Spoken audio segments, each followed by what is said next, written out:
y'all, welcome back to the channel. This is Kendall the Model Scholar, where we're talking all things on being a model and a scholar. Welcome back, and in this episode today I'm going to be giving you a wedding recap. Yes, so as you all may or may not know, I did get married. Check the bling out 2 months ago on October 3rd.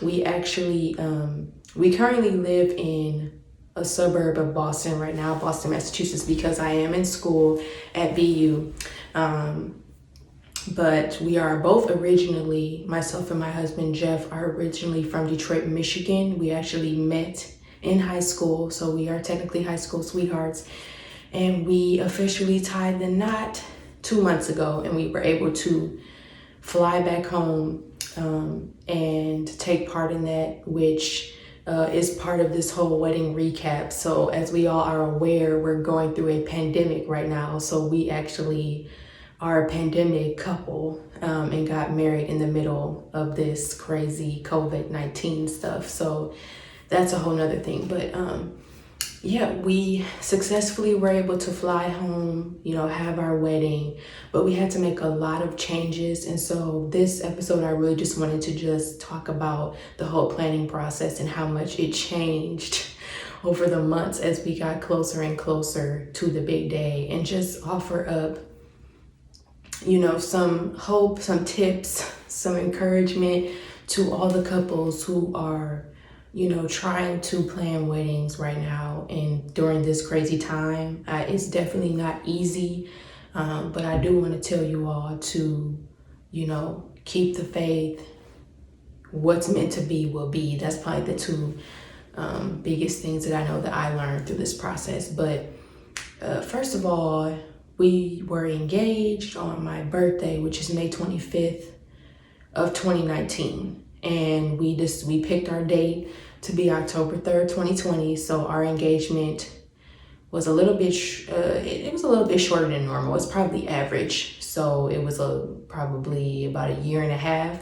And the reason why we kind of went the shorter route is because, again, we're high school sweethearts. We dated for many years on and off. So we didn't feel like we needed to wait that much longer. Like, I know I was ready. He was ready too, but I was ready. So we decided to do a little bit of a faster engagement. So we chose our date as October 3rd. We had our venues all picked out, and we started the planning process.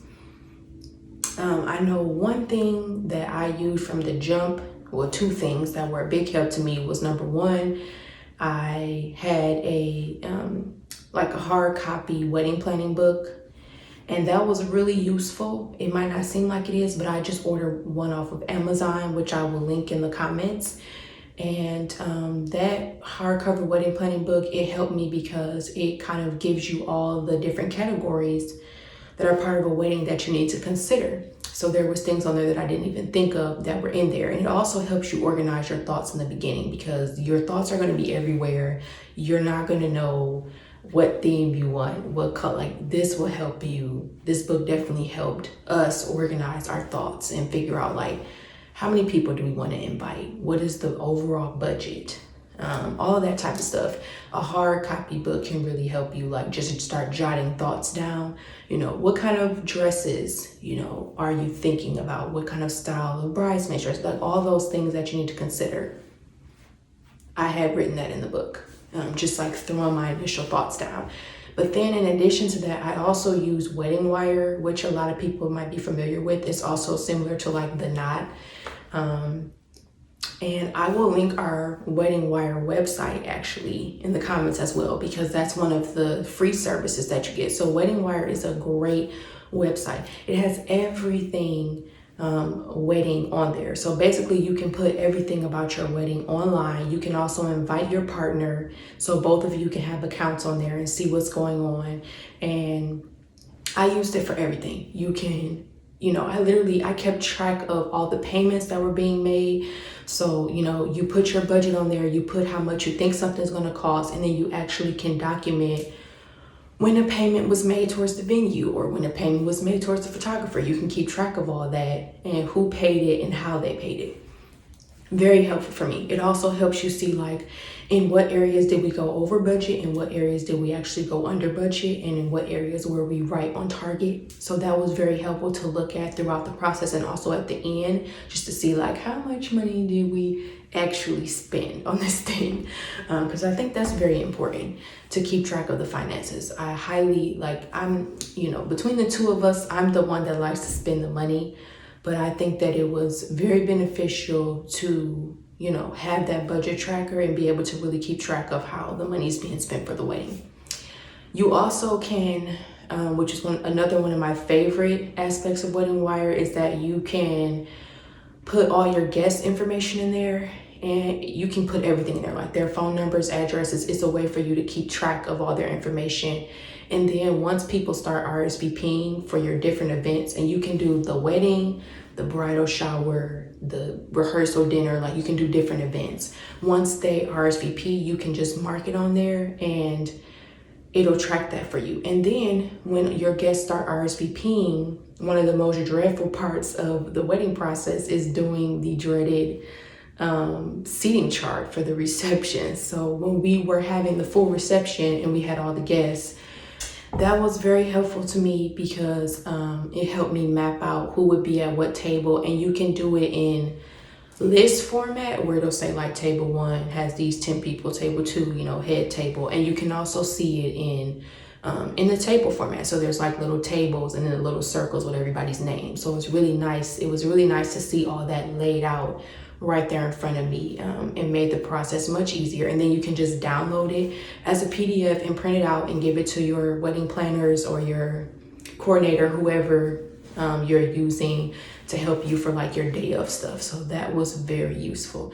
Also, another great feature is a free wedding website. You don't even have to pay for it. And the wedding website is really nice, especially if you're someone who, like us, we don't live where our wedding was. So it was very important for us to have a central place for all the wedding information to be updated. So the Wedding Wire websites, they have a lot of different templates you can choose from, and you can do anything from put links to hotels that people can stay at. You can put quizzes on there about the couple. We put our wedding party on there.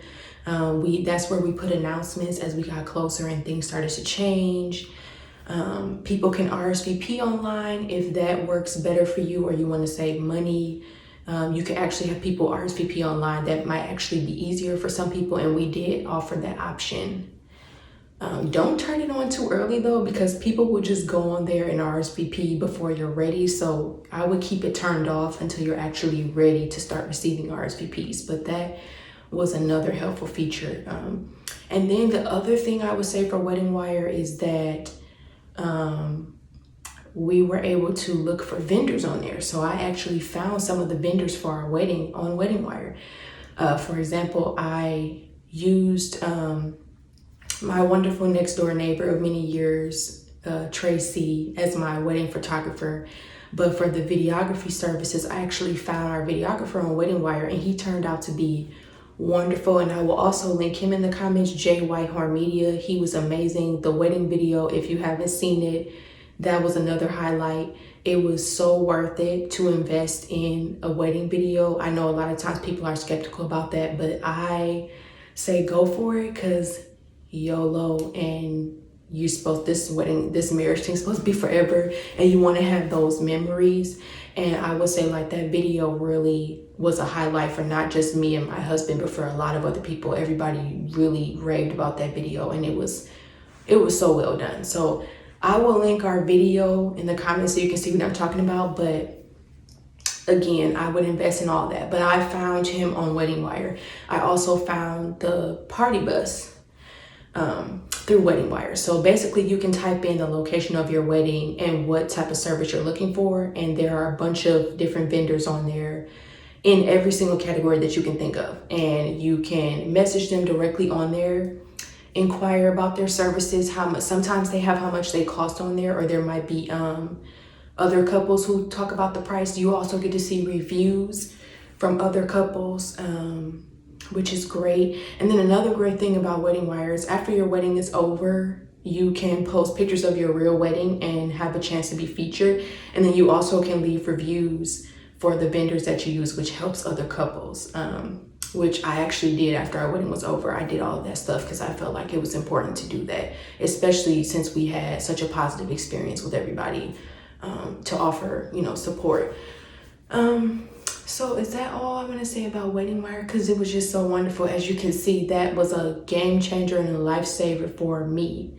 Oh, also, they have a whole checklist with like things that you should be doing at certain points. So if you're 12 months out, you should do this. At 6 months out, you should send out this, the day before, you need to check this, make sure, 30 days out, you gotta go get your marriage license, all that type of stuff. So like, it was a countdown and a checklist of all the things that we should probably be doing, at certain times. And that was also helpful to keep me on track.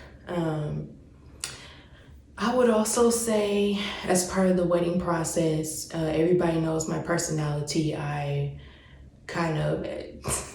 could be bossy, controlling sometimes, and take on a lot. So that definitely had an impact on me. A couple days after my wedding, I couldn't even get out the bed, and was bawling, crying. Yes, in my dad's arms, because I overdid it. So I just want to give a warning to other brides who may have my type A personality and think they have to do everything that you don't. And especially if you're fortunate like me to have a huge support system with a whole bunch of family and friends, utilize them as much as you can, which I did utilize help, but like I did take on a lot. And I was like, I feel good. Leading up to the wedding, everything was good. Everything was great. I was calm on the wedding day. Everything went well. And then 2 days after, I couldn't get up. So I'm just putting that little tip out there. But anyway, I would say for our, we had a lot of changes that happened because of COVID. So like for one, we sadly had to cut out all the guests, which that was a huge decision, but it had to be made. I mean, there's no way, safety first. So I would say like for couples who are having weddings like into the end of this year and even into the first half of next year, you really need to think about that. Like I know that we all, especially me, we, live for the day that we're going to get married and we have dreams about our wedding, and I get that, but like also we have to care about safety. And I was not willing, and my husband was not willing to put our family in danger and also him in danger. He has a chronic disease, so he's more susceptible to being severely sick if he was to get COVID. So we just, we knew that needed to happen. So I implore you, like, if you're one of those people who really was looking forward to having a big party, I get it, but you can always do something at the first year anniversary or do it big for the 5-year vow renewal or something, because that's probably what I'm gonna do. But really consider safety, because I don't care how safe you think you're being, indoor large gatherings should not be happening right now, period. Until I don't even know when we should start back having those. But I would say like, you really need to, like, if you're getting married next summer, you can get away with it if you're doing an outdoor ceremony, which is what we actually ended up.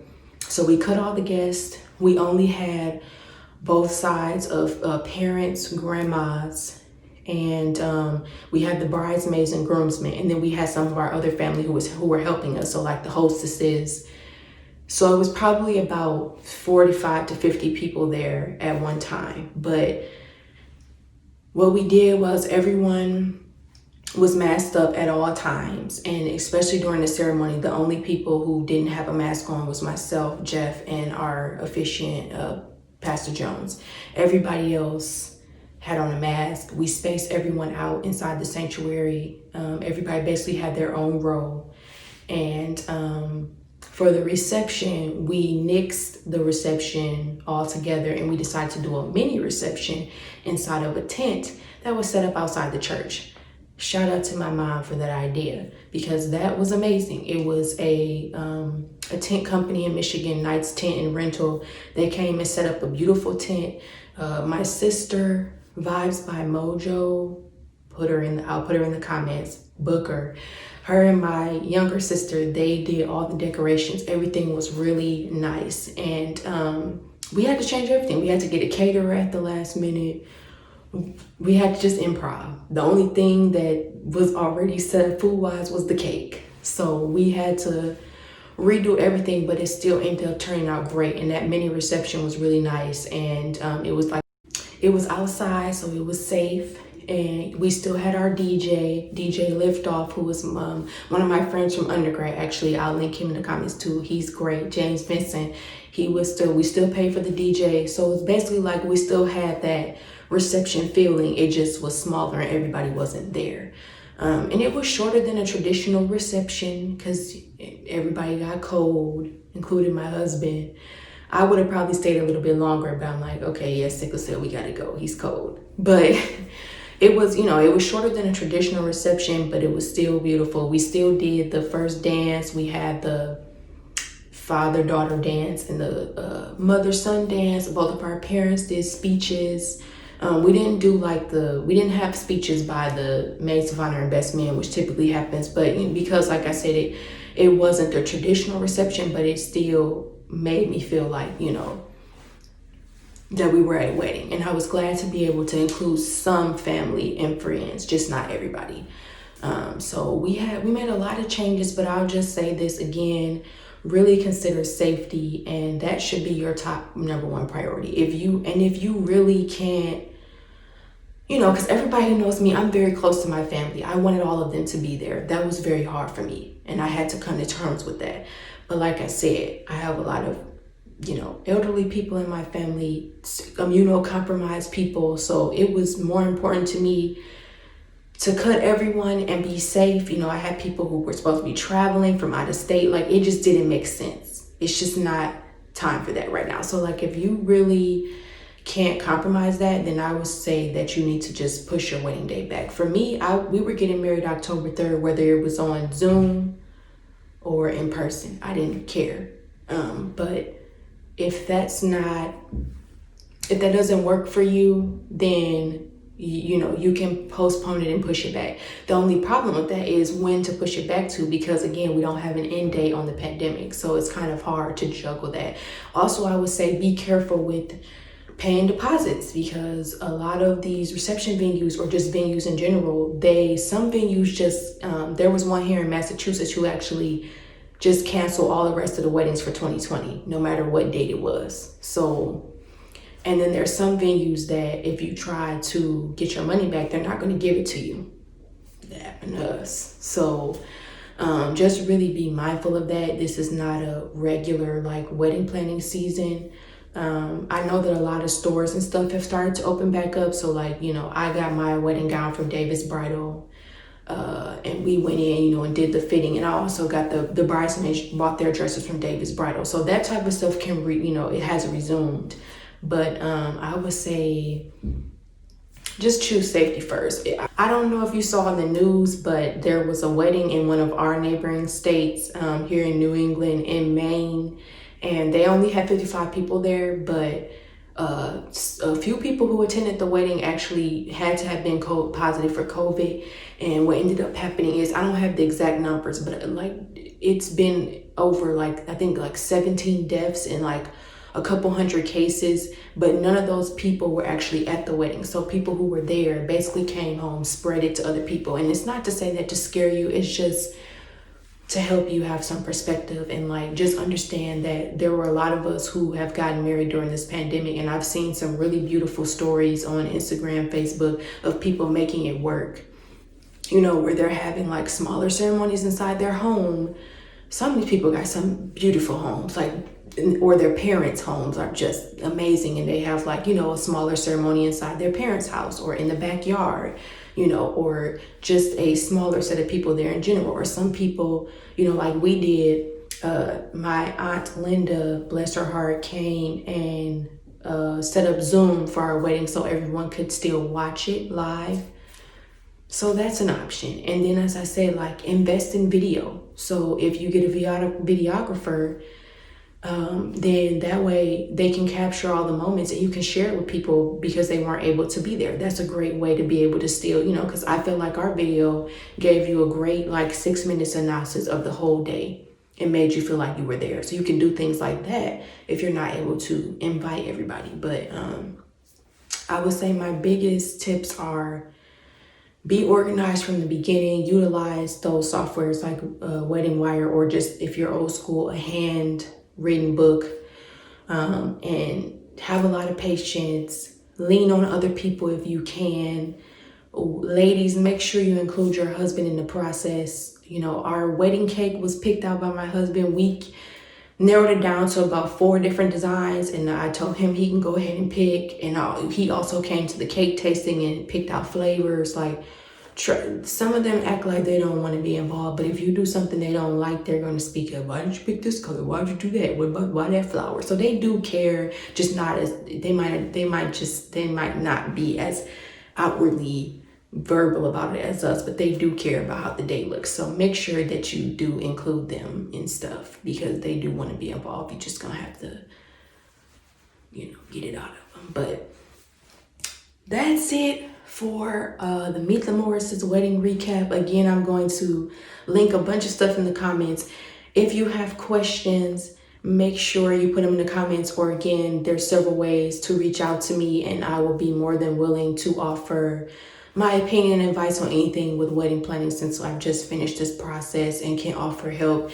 I also have a bunch of ways that you can save money if you have a smaller budget, because everybody doesn't have a huge budget, and that's okay. There are ways that you can really cut back on costs.